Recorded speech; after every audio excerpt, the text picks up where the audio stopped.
Hello, today we are going to look at a basic router configuration. The router we are using is a Linksys WRT110. First, we are going to start with changing the default password used to access the router settings. This is an important step to limit unauthorized access. To do this, we need to navigate to the Administration tab. The first thing we see is the router password.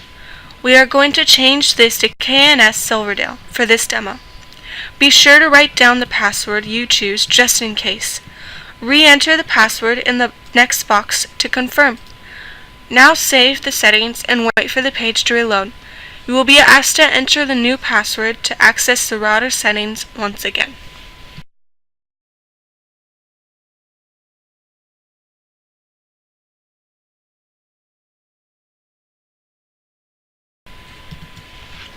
Once complete, we are going to change the router's hostname. Navigate to Basic Setup under Setup. The first box is the hostname. Choose a hostname and enter it here. We are using KNS. This is important for network naming. If you use Active Directory, you can also set up the same name for network resolution on your internal network.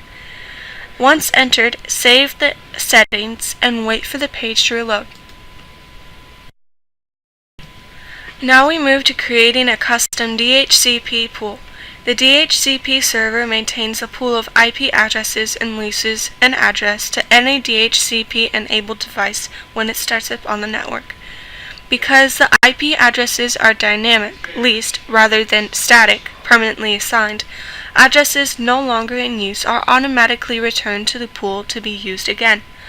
We are setting the maximum amount of users to 150. This means no more than 150 users can be connected at one time. Next, we change the client lease time. The lease time is the allocated time that the IP address is available for the client.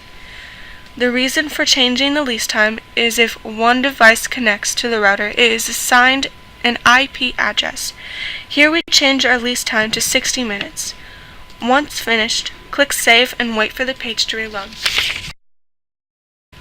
Next, we move on to changing the wireless settings for devices to wirelessly access the router. To do this, we need to navigate to the Wireless tab at the top of the page. Next to Wireless Configuration, click Manual so we can pick the settings we want.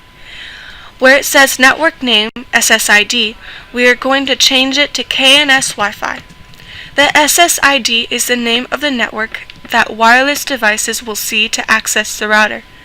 Save the settings and wait for the page to reload. Now we need to add a passphrase or password. This is important to keep secret and only to give out to people who need access to your network. If security is left blank, anyone who sees your network will be able to get in.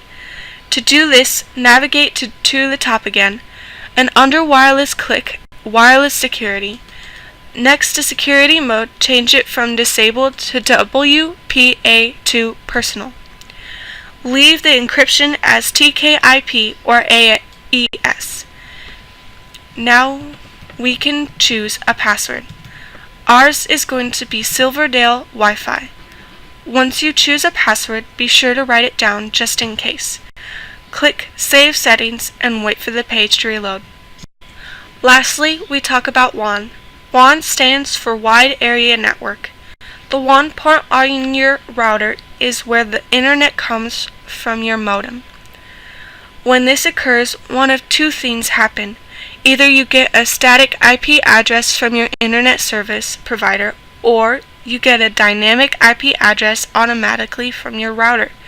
Please check with your ISP first to determine how to set up this function. Be aware of which one you have so that you are able to make further configurations easily. This concludes our basic router setup video.